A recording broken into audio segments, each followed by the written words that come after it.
그래서 오늘 우리에게 주시는 말씀은 예레미야 애가 3장 1절에서부터 18절까지 말씀입니다. 예레미야 애가 3장 1절에서부터 18절까지 말씀.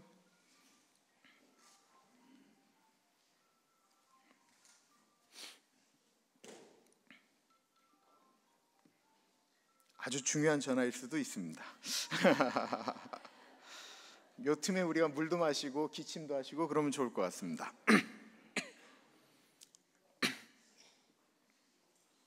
물 드실 분들은 물 드시고요. 하나님께서 오늘 우리에게 주시는 말씀을 받들어 봉독할 때에 살아계신 하나님의 음성을 들으시기 바랍니다. 여호와의 분노의 매로 말미암아 고난당한 자는 나로다. 나를 이끌어 어둠 속에서 걸어가게 하시고 비단에서 걸어가지 못하게 하셨으며 종일토록 손을 들어 자주자주 나를 치시는도다. 나의 살과 가죽을 쇠하여 하시며 나의 뼈들을 꺾으셨고 고통과 수고를 쌓아 나를 애우셨으며 나를 어둠 속에 살게 하시기를 죽은 지 오랜 자 같게 하셨도다. 나를 둘러싸서 나가지 못하게 하시고 내 사수를 무겁게 하셨으며 내가 부르짖어 도움을 구하나 내 기도를 물리치시며 다듬은 돌을 쌓아 내 길들을 막아사 내 길들을 굽게 하셨도다. 그는 내게 대하여 엎드려 기다리는 곰과 은밀한 곳에 있는 사자 같으사 나의 길들로 치우치게 하시며 내 몸을 찢으시며 나를 적막하게 하셨도다. 활을 당겨 나를 화살의 관역으로 삼으시며 화살통의 화살들로 내 허리를 맞추셨도다. 나는 내 모든 백성에게 조롱거리 곧 종일토록 그들의 노랫거리가 되었도다. 나를 쓴 것들로 배불리시고 쑥으로 취하게 하셨으며 조약돌로 내 이들을 꺾으시고 재로 나를 덮으셨도다.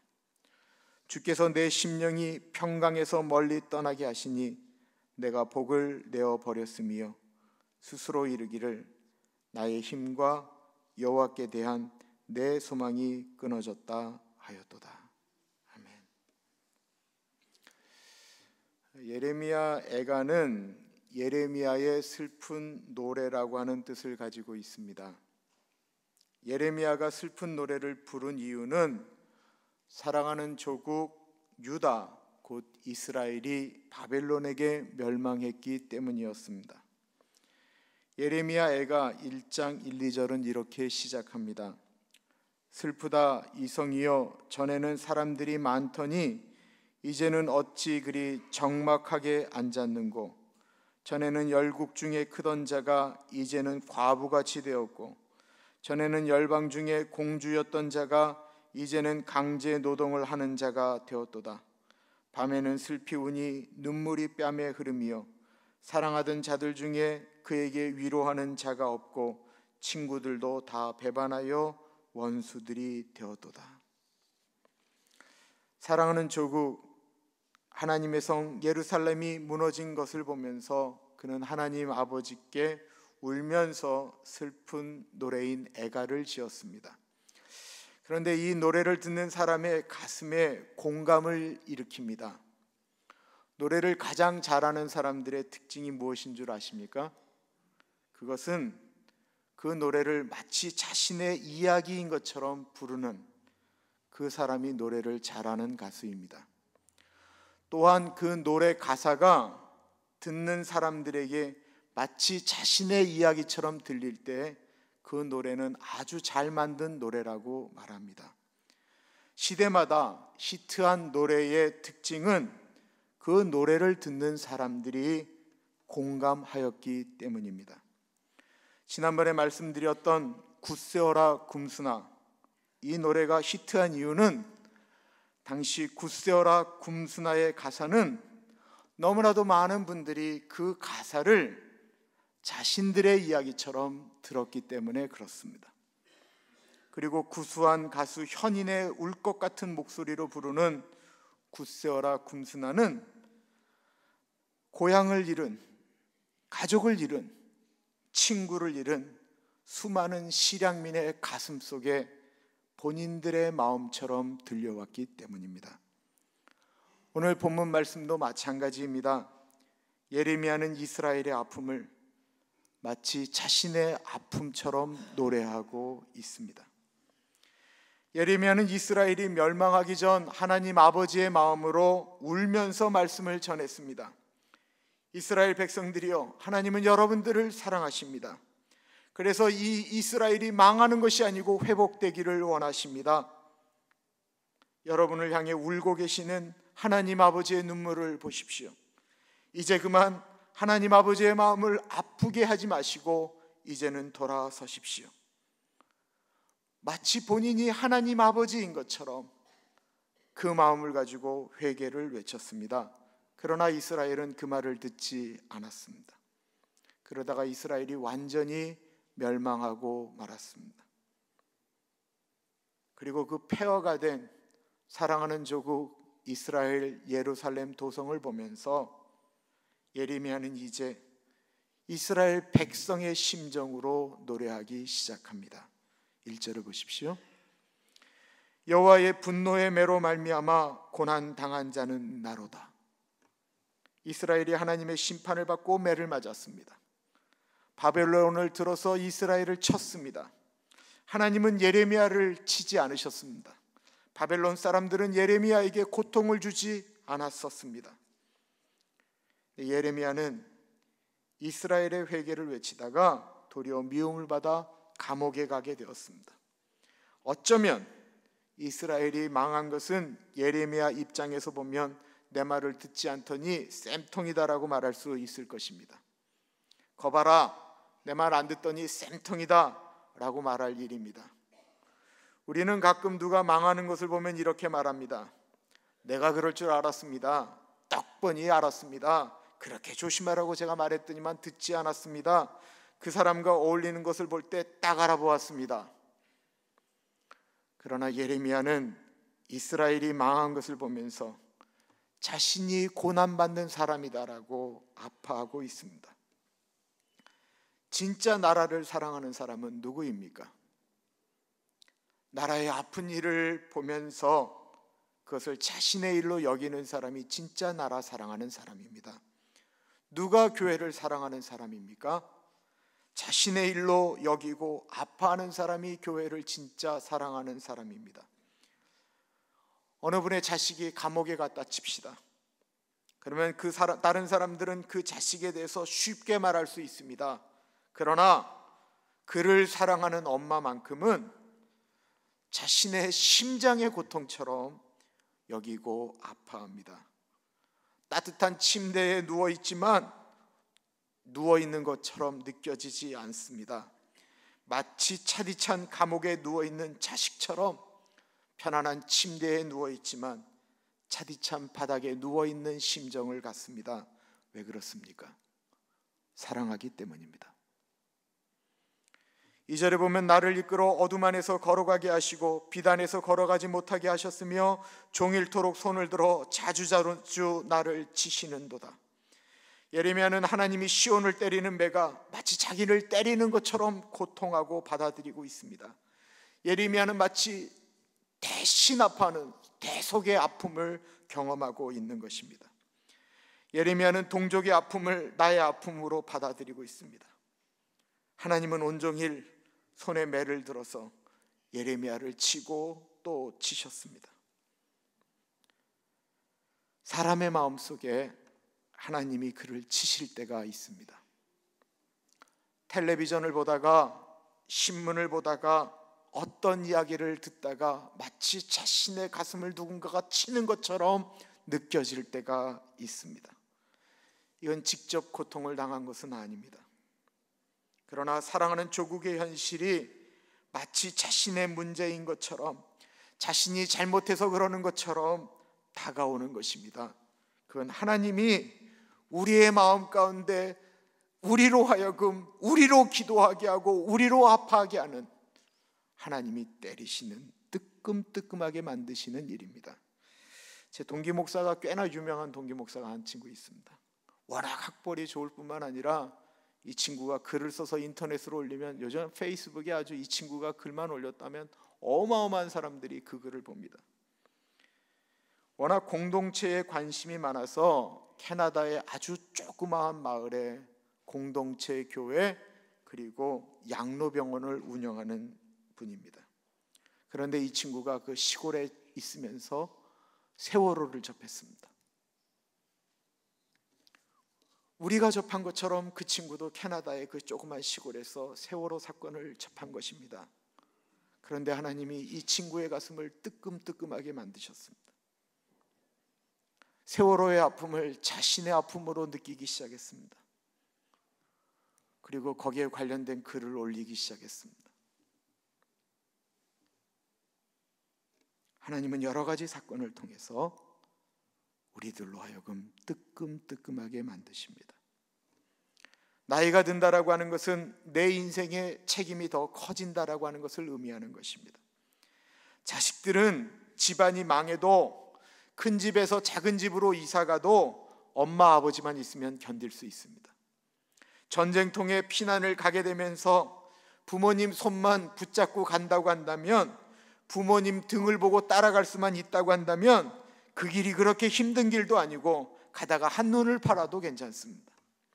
주변에 죽은 시체가 널브러져 있어도 부모님만 있으면 그것이 얼마나 이 국가에 어려운 일인지 아픔인지 잘 모르고 따라갈 수 있습니다. 그러나 어른이라고 하는 것은 다른 것입니다.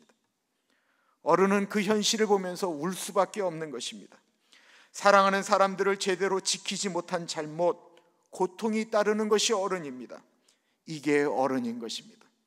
이게 사랑하는 사람인 것입니다.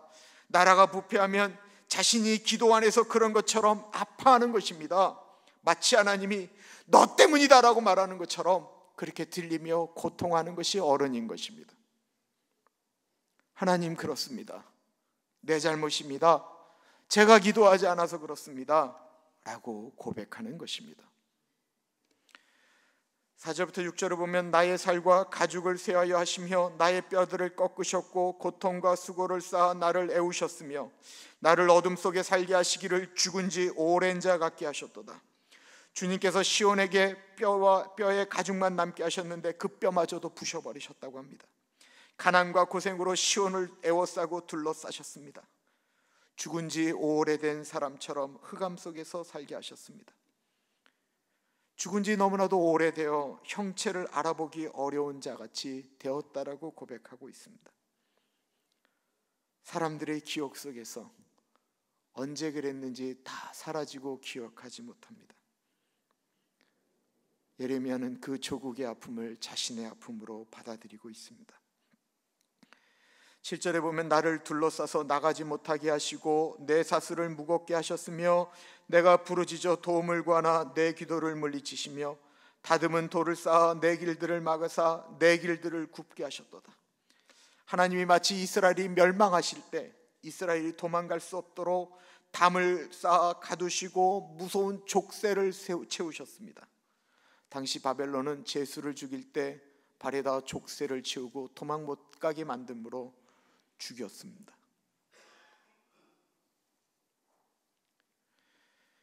예레미야가 살려달라고 고백을 합니다.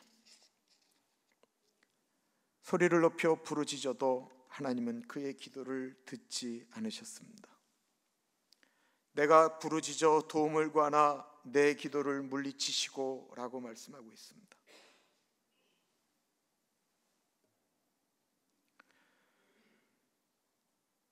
기도하는 사람들의 고통이 무엇입니까? 기도하는 사람의 고통이 가장 힘들 때는 기도가 안 될 때 가장 고통스럽습니다.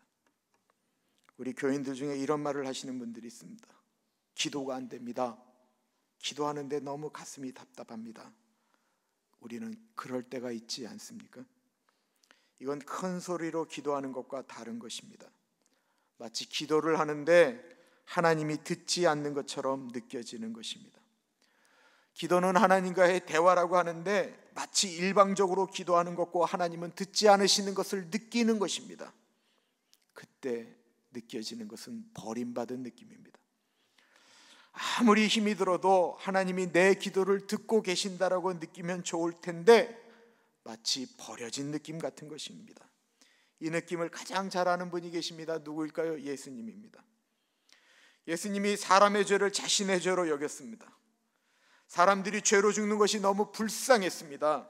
사람이 죽는 이유가 모든 사람이 죄를 범하였음에 하나님의 영광에 이르지 못하더니 모든 사람이 죄를 지었고 죄의 싹은 사망이라고 했습니다.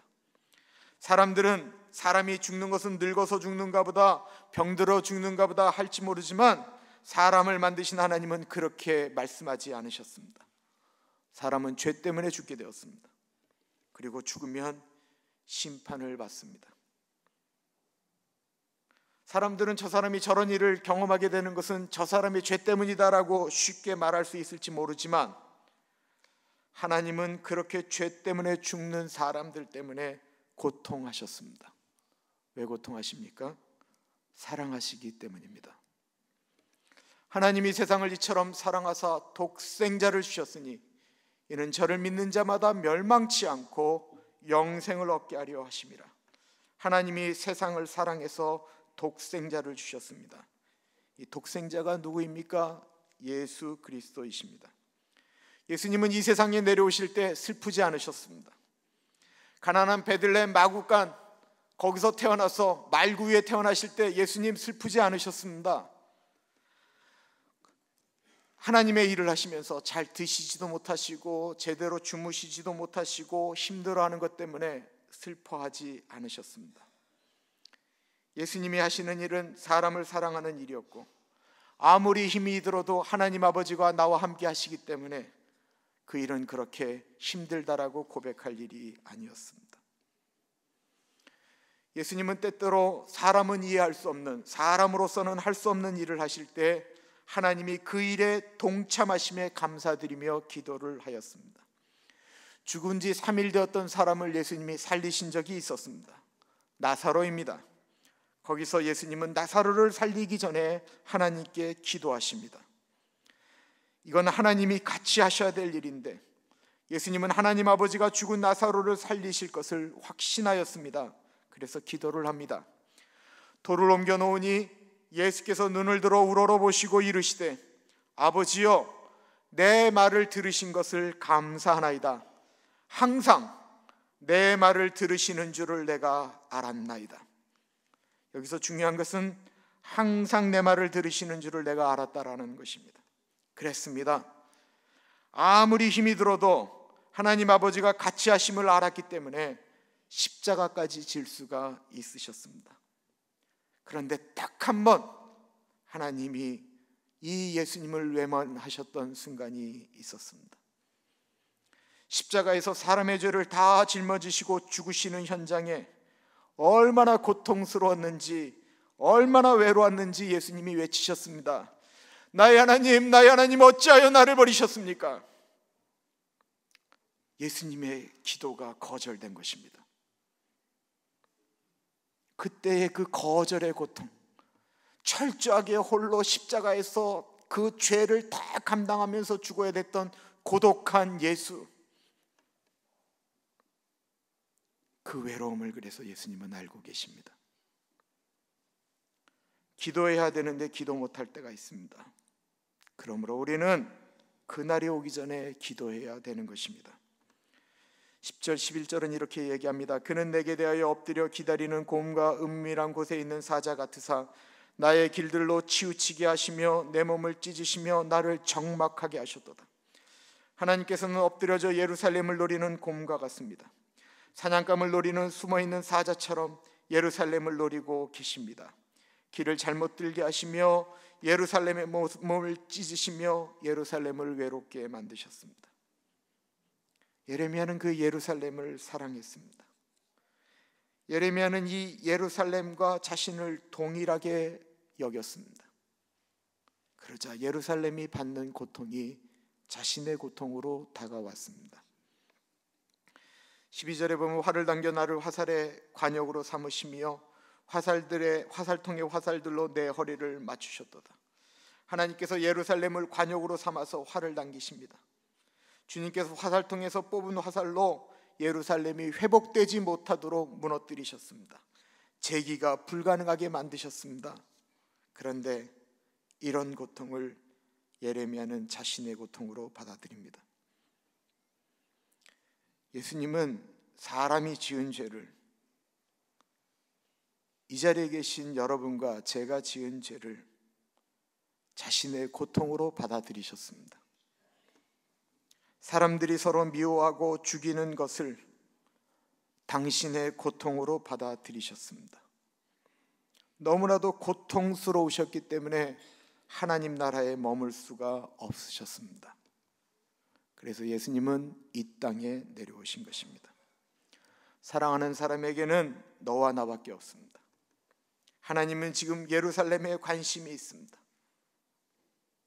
그런데 예레미야는 지금 하나님의 관심은 본인에게 있다라고 생각하고 있습니다.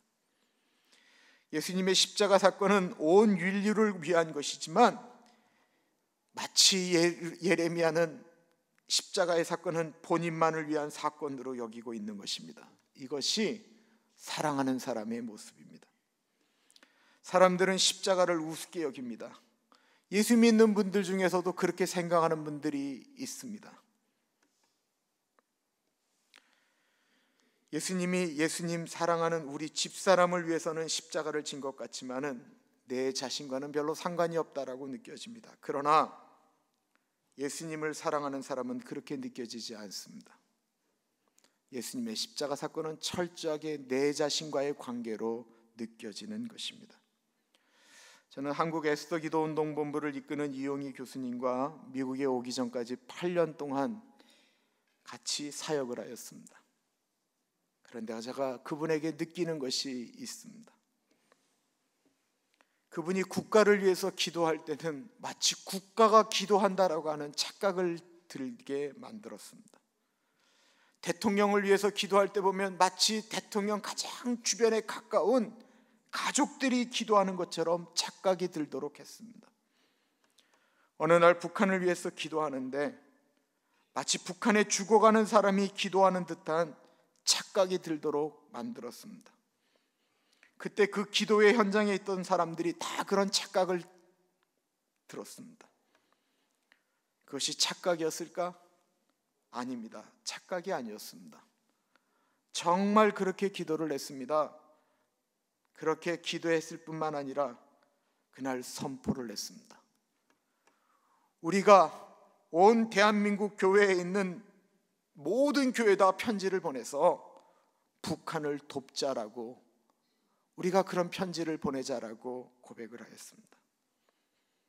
그리고 그 일을 2주간에 거쳐서 몇몇의 사람들이 감당을 하였습니다. 한번 생각을 해보십시오. 한 장의 편지를 복사했습니다. 북한의 사정을 쓴 다음에 그를 수천 장을 복사를 했습니다. 그리고 그 당시 대한민국의 모든 교회를 찾아서 일일이 다 손으로 썼습니다. 우표를 붙여서 보냈습니다. 그게 고난의 대행진이 시작되었던 1996년도에 있었던 일입니다. 마치 사람들이 무엇인가 홀린 듯이 그 일을 하였습니다. 그때 우표값만 지금 물가로 따지면 10,000불 이상이 들었습니다. 그때 월요일에 국가를 위해서 기도하는 모임이 많이 모이면 20명, 적게 모이면 5명이 모일 때의 일이었습니다. 마치 북한에 굶어 죽어가는 사람이 내 엄마인 것처럼, 내 자식인 것처럼, 거의 미친 사람처럼 울면서 그 일을 했습니다.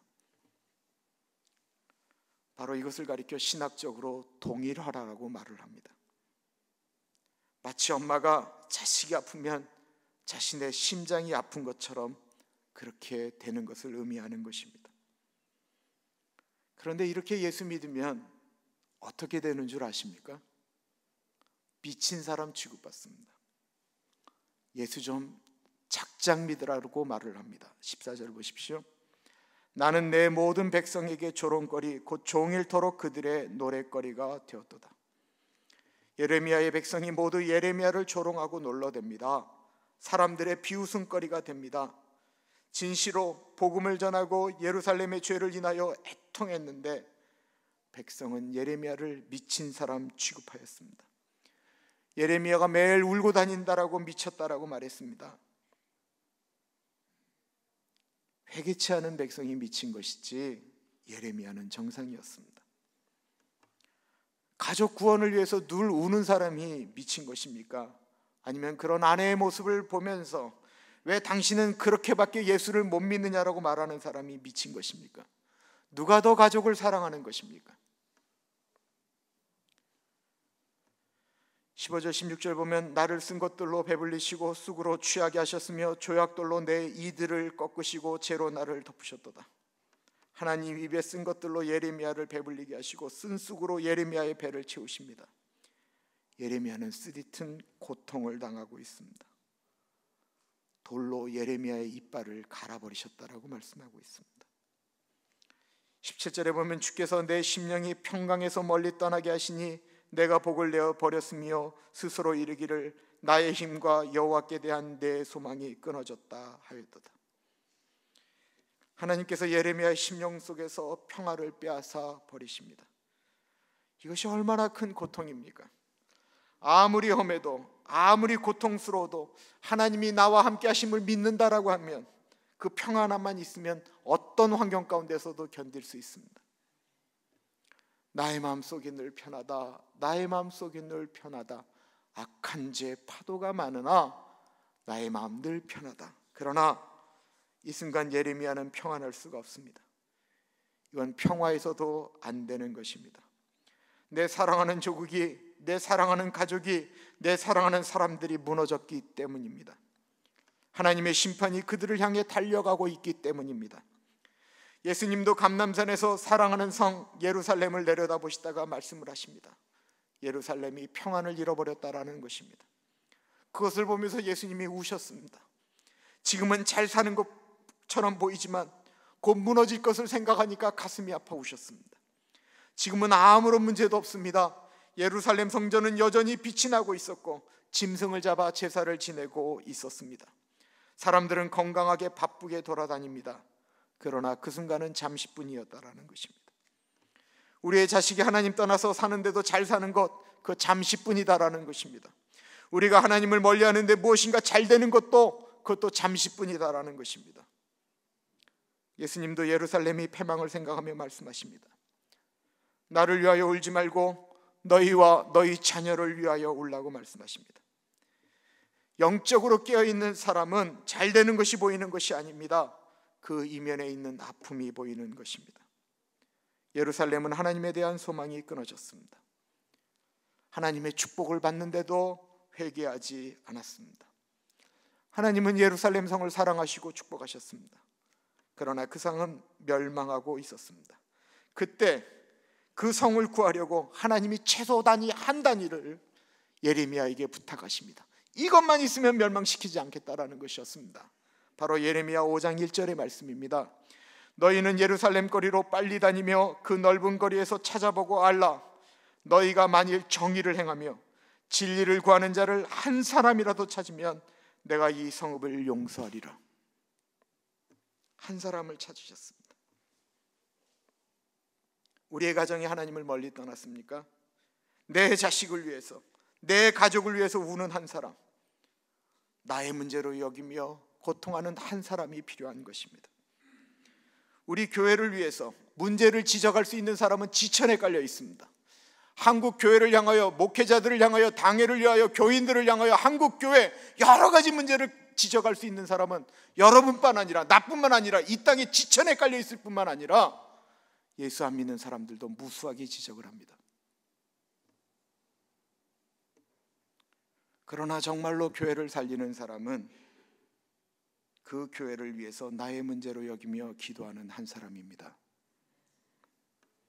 내 문제로 여기는 사람, 십자가의 은총을 믿고 내 자식의 문제를 나의 문제로 여기고 사랑하는 조국, 사랑하는 북한, 우리가 이 땅 가운데 우리의 자녀들을 남겨놓은 이 미국을 위해서 기도하는 한 사람, 하나님은 그 사람을 찾고 계시는 것입니다.